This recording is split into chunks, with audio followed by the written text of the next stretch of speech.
he can go get a shot for himself anytime he wants. In the NBA... even in the NBA, he'll be able to create shots? Yes, he will. Yes, he will. Bryant able to whip by again. Go up for Kobe.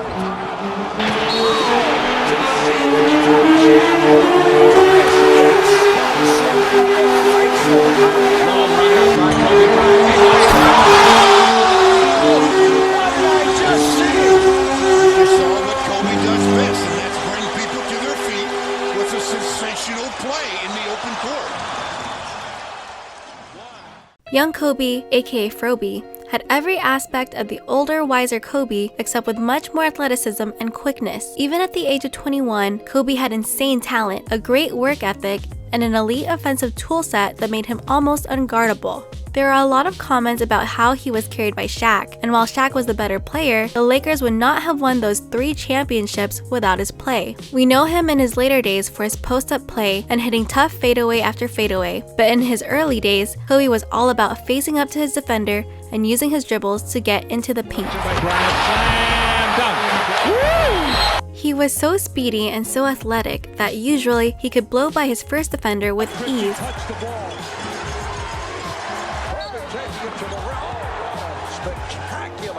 He liked to use between the leg crossovers and hesitation moves to freeze his defender before going past him. Unlike other speedy players though, he had the ability to slow himself down to throw off the defender and instantly accelerate again at any time. If he gets into the lane, he can finish with a variety of moves including floaters, reverse layups, and strong double clutches while finishing through contact. And if you were really late on your defensive rotation, he would make it his personal mission to put you in his highlight reel.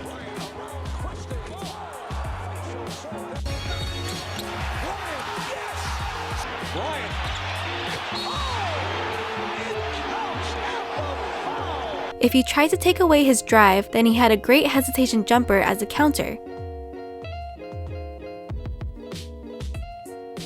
If you tried to play him for his drive and run him off the jumper, then he could relocate to any area of the court and pull up from any position.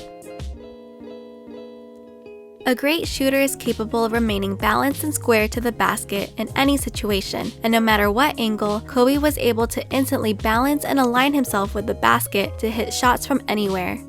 With all of his counters and basketball IQ, he was like a general, strategically dismantling any weakness he saw in you. And with Kobe, he was really great at sensing those weaknesses, especially if he knew the defender was panicking, then he would use multiple pump fakes to get the defender out of the play.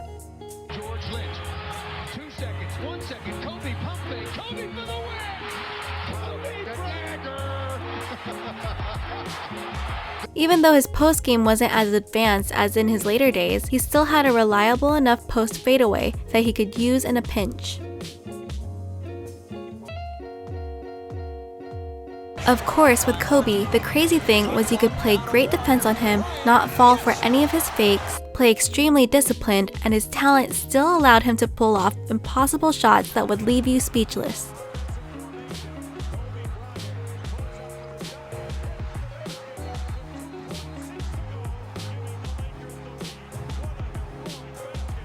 He combined all of his skill, athleticism, and IQ with a relentlessly intense attacking mentality, similar to Russell Westbrook. If he knew he could score on you, then he would score on you whenever he got the chance. If he sensed any fear in you, he would exploit it over and over again until you look up at the scoreboard and he's dropped 40 points on you. Even in plays where he misses, he always played with hustle and would sometimes get the rebound faster than anyone else for easy second chance points. Rebounded by Grant.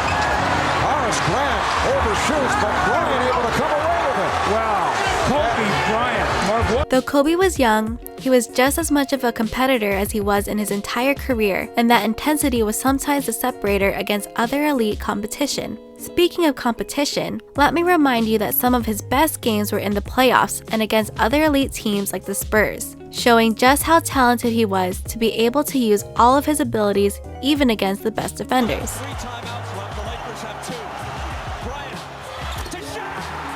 This whole time, I've been speaking immense praise about his scoring abilities, but let's not forget that he was more than a capable passer. Part of that reason was that his scoring caused so much gravity, and he was able to pass out to the open man as he collapsed the defense.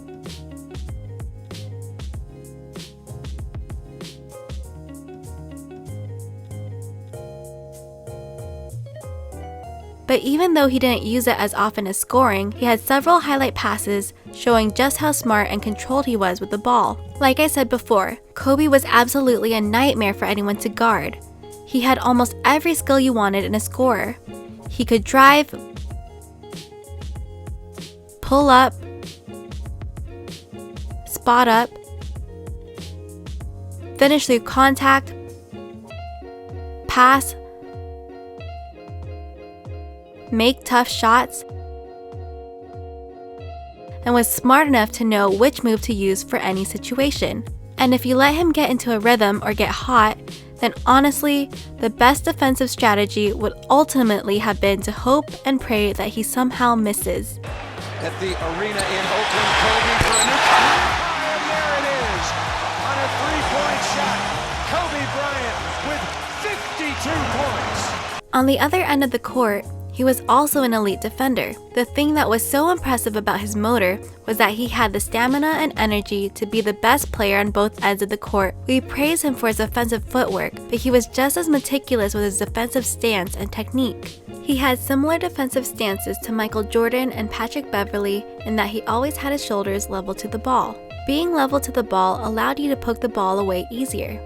His footwork was also very good, as he would constantly react to what you were doing and moving around to make sure you weren't able to get a step on him, forcing you to keep changing your direction until you had nowhere to go. Because of his size and strength, he would look to move his hip into your hip and slow you down by playing physical. And again, you had to put stock into his competitive drive here.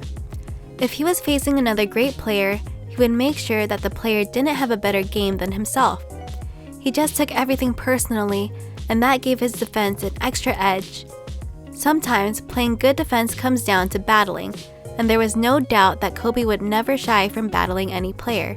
Altogether, his competitive edge, quickness, and technique allowed him to be an elite defender. I know it is kind of a meme now that his All-NBA defense awards were based on reputation and not actual ability, but in his early days, he definitely earned that All-NBA distinction.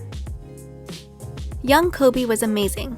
As he would say himself, he was a different animal but the same beast. As a scorer, he was just as great as he was in the later stages of his career, and it's arguable that he may have been a little more fun to watch when his game was built around sizing up his competition and getting into the paint. The one knock on him at the time was that he wasn't the best player on the team since the team had Shaq, but don't forget that in certain playoff series, he saved the Lakers' ass by taking over when Shaq was having issues. In the finals in Indiana, I foul out. I'm like, damn, I let the team down again. And you put your hand on my shoulder and said, don't worry, big fella, I got it.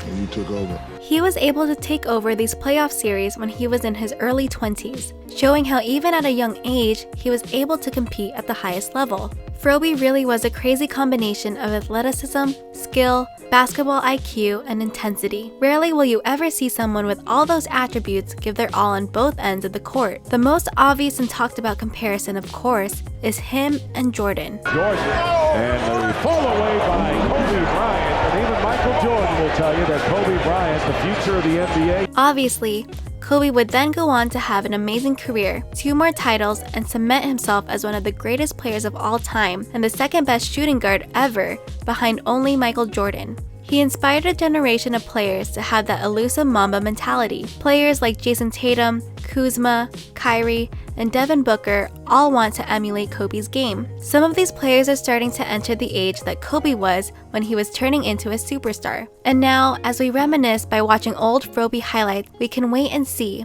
who's got next.